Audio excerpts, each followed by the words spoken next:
Alors avant toute chose, pas besoin de me dire dans les commentaires que vous n'aimez pas ma frange, car en fait, à force de la laisser pousser, il y a un très vilain épi qui s'est créé, et donc elle est très difficile à coiffer ou à dissimuler. Je ne peux rien faire d'autre, je suis vraiment désolée.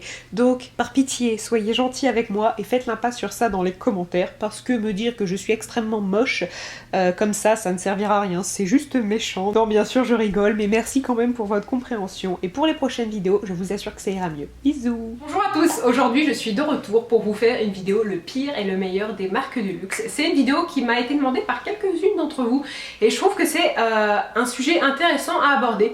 En fait, comme vous le savez, je suis en train de déménager, donc j'ai vraiment vidé tout mon maquillage, j'ai fait des cartons, etc. Enfin j'ai vidé ma commode à maquillage et dedans je me suis dit qu'il y a des produits de luxe. À y réfléchir, finalement je ne les aurais pas achetés. Ça pouvait être intéressant de vous les lister, c'est-à-dire dans les produits chers, ceux qui vraiment pour moi valent le coup et au contraire ceux où on peut facilement trouver un produit similaire moins cher. Alors je vais commencer avec ceux que j'aime le moins. Premièrement avec un produit qui ne va pas du tout faire l'unanimité. En fait, il faut vraiment penser que là ce sont mes goûts, donc c'est très personnel et c'est ceci et plus généralement les fonds de teint Dior. C'est le Dior Skin Nude que je n'aime pas parce que tout simplement les fonds de teint Dior en général je les trouve un petit peu trop épais. Moi j'aime vraiment les textures très fines qui se voient peu et je trouve que au contraire les fonds de teint Dior ne sont pas imperceptibles et surtout je trouve que si je teste un fond de teint d'une marque moins chère, je ne vois pas vraiment de différence. Alors c'est très personnel, mais ça ne veut pas du tout dire que les fonds de teint Dior sont nuls, etc.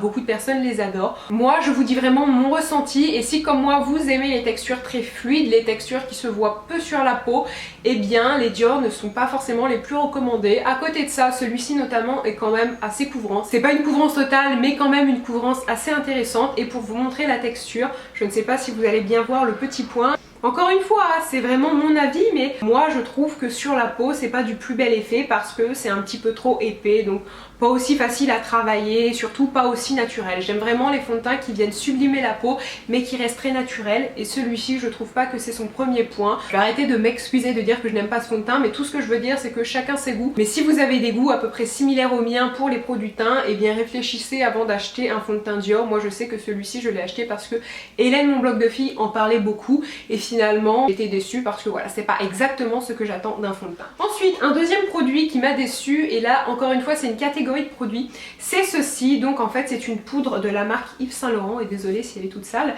et en fait c'est une poudre compacte. Donc là le message que je cherche à faire passer, et comme vous allez le voir elle est un petit peu abîmée, c'est que pour moi, pour les poudres compactes, on n'est pas du tout obligé d'aller vers des marques de luxe, parce qu'en grande surface et même dans des marques comme Kiko, etc., peu importe, Essence, on trouve d'excellentes choses à des prix bien inférieurs. C'est-à-dire que pour 10 € vous pouvez avoir une poudre qui est pour moi très performante, alors que celle-ci vous allez la payer 4 fois plus cher. Donc c'est ce que je trouve dommage. En soi cette poudre d'Yves Saint Laurent je la trouve bien, c'est-à-dire qu'elle a un effet velouté sur la peau, elle matifie. Pour le coup on paye surtout la marque, le packaging, etc., les stars qui font les pubs, tout ce que vous voulez. Je trouve que ça ne vaut pas forcément 40 € et en grande surface on trouve son bonheur, en tout cas c'est mon cas. Ensuite un autre produit luxueux qu'on ne trouve pas en France, c'est la marque Cogendo, et c'est un fond de teint hydratant que je n'aime pas du tout. Je vous en ai déjà parlé à plusieurs reprises. En fait c'est une marque japonaise, je l'ai acheté à New York sur le Sephora de Times Square il y a quelques mois, en mai, et c'est un produit que je vous déconseille tout à fait parce qu'en fait la marque Cogendo, comme je viens de vous le dire, est une marque japonaise et je trouve que leurs teintes ne sont pas du tout adaptées. Alors peut-être qu'elles ont quand même été adaptées un minimum, c'est-à-dire qu'en Asie c'est pas les mêmes teintes. Reste que moi j'ai pris la teinte la plus claire et elle est assez claire pour moi, mais elle a quand même un effet un petit peu terreux. Alors je ne sais même pas si ça se dit, mais tout ce que je veux dire c'est que lorsque je l'applique je trouve qu'elle ternit mon teint et c'est pas du tout joli, c'est pas naturel. J'ai essayé une fois de filmer une vidéo avec ce fond de teint et la vidéo je ne l'ai jamais publiée parce qu'on aurait vraiment cru que j'étais morte, que j'avais un teint blafard, donc je ne recommande pas. En plus de ça, comme le fond de teint Dior c'est un fond de teint qui est mat mais qui est quand même assez épais, assez pâteux, et pour le coup bien plus pâteux que le fond de teint Dior, donc pas facile à travailler, pas naturel. Certes la couvrance est pas trop mauvaise, mais voilà, je trouve vraiment pas jolie. Donc si comme moi vous rêviez un jour de tester une marque japonaise ou du moins une marque asiatique, ne vous tournez pas forcément pour Cogendo, ou en tout cas pas pour leurs produits teints et surtout pour les fonds de teint comme ça, parce que voilà, j'ai pas été satisfaite. Peut-être que ça correspond très bien aux peaux asiatiques, mais sur ma peau ça n'a pas été. Après je ne doute pas que ça soit une très bonne marque parce que... Ensuite, pour en finir avec les produits que je ne recommande pas, il y a celui-ci, donc c'est le fond de teint de NARS, c'est le Sheer Glow.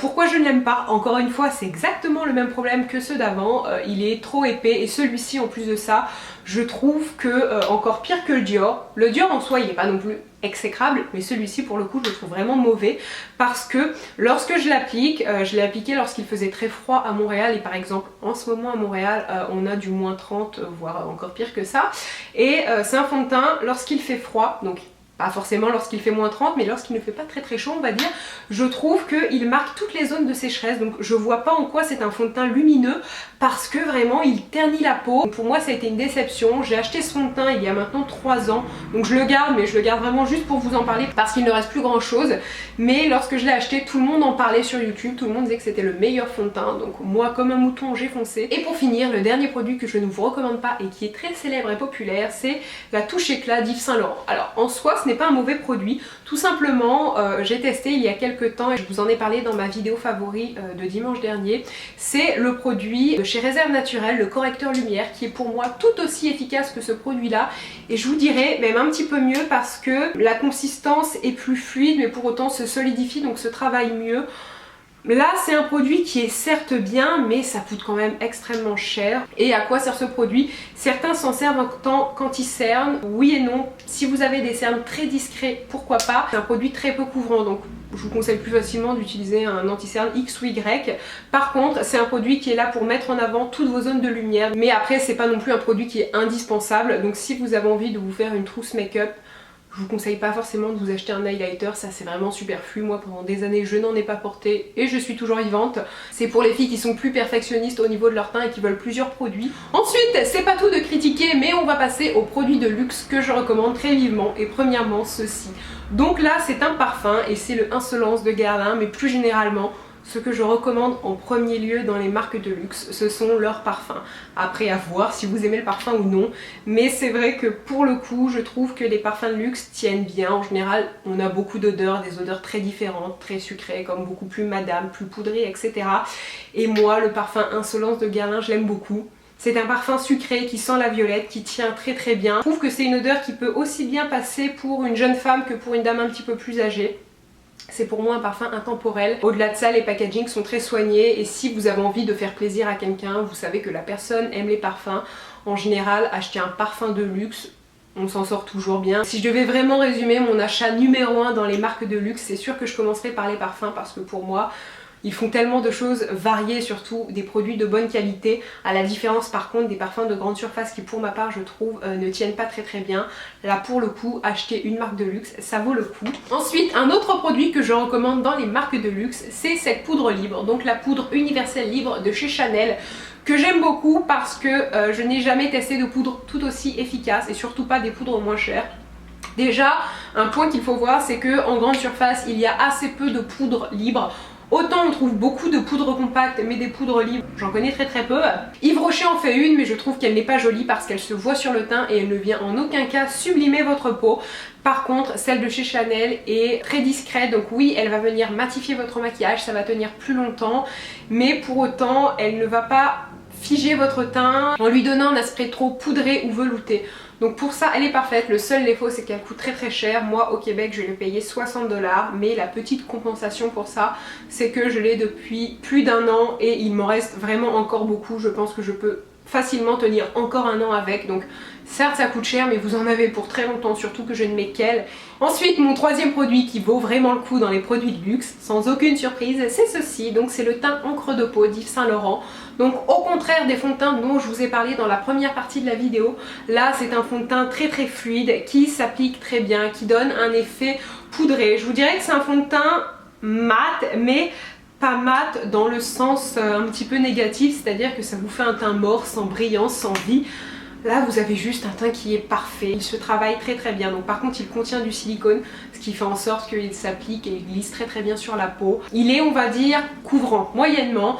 C'est pas une couvrance non plus totale, loin de là, c'est une couvrance moyenne. Si vous travaillez le produit avec un beauty blender, vous pouvez facilement en remettre un petit peu. Il vaut mieux, si vous trouvez que c'est pas assez couvrant, en mettre une première couche et venir en remettre sur les zones où vous trouvez que vous manquez de couvrance. Mais il est magnifique, il vous fait vraiment une très jolie peau. Sur moi, il ne marque pas les zones de sécheresse. Je sais que certaines personnes ont un problème avec ça, mais moi ça ne me le fait pas. C'est mon fond de teint favori et il est certain. En plus, j'ai fait tomber la bouteille. La bouteille est très bien, elle est très solide parce que je l'ai fait tomber de très haut et elle ne s'est pas cassée. Par contre, j'ai perdu pas mal de produits. Mais c'est sûr que je vais le racheter parce qu'il sublime le teint et il vous fait vraiment une peau de rêve, une peau zéro défaut. Donc je le recommande vivement. Les fonds de teint de luxe c'est bien, mais il faut être certaine d'avoir un fond de teint qui va être adapté à votre type de peau et surtout à ce que vous avez envie d'avoir. Donc avant de l'acheter, je vous conseille vraiment de le tester. Et d'ailleurs j'en profite pour préciser que c'est un fond de teint qui n'a pas besoin d'être poudré parce qu'il tient très bien et il apporte déjà à la peau un aspect poudré et velouté. Ensuite, autre produit de luxe qui pour moi vaut vraiment le coup, c'est ceci. Donc ce sont les crayons mat de chez NARS qui sont excellent. C'est très rare que j'achète beaucoup de produits dans une seule gamme, mais là je crois que j'ai pas mal de coloris parce que vraiment pour moi ce sont les meilleurs. En fait ça se présente comme ceci, donc le seul défaut c'est qu'il faut les tailler, mais au moins ça vous permet de toujours avoir une pointe à peu près parfaite et c'est pratique pour tracer un joli contour des lèvres. Ce qui est très bien, c'est qu'ils sont mat, mais je trouve qu'ils ne sont pas trop desséchants. Alors forcément un petit peu, appliquer du baume auparavant, mais comparé à d'autres mats, ils sont très bien.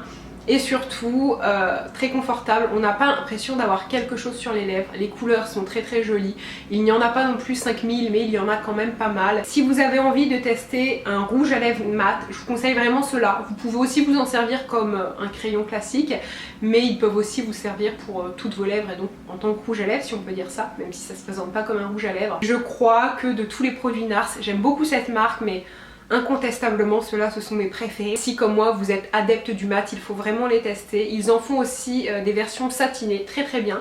J'en ai un, je crois que c'est la couleur Xu. C'est une très jolie couleur rose, un petit peu fuchsia. Parfaite, mais pour les mats, vraiment, ils sont géniaux. Et d'ailleurs, on va finir sur les lèvres avec mon dernier favori dans les produits de luxe. Et c'est encore une fois un rouge à lèvres mat. Et c'est un rouge à lèvres de la marque Yves Saint Laurent, c'est le 203. Donc un rouge qui se présente comme ceci. Et pourquoi je vous en parle? Tout simplement parce que j'ai pu faire une comparaison récemment. J'ai appliqué le Ruby Woo et le Russian Red de MAC qui sont deux rouges. Lorsque je les ai appliqués, j'avais mis du baume à lèvres auparavant, mais quand même il marquait mes petites imperfections sur les lèvres. C'est pas très correct de dire ça, mais disons qu'on a tous des petites irrégularités sur nos lèvres avec des peaux mortes, ce genre de choses là. Les rouges à lèvres mat de chez MAC que j'ai testé, tous ils les mettaient en évidence et c'était pas beau.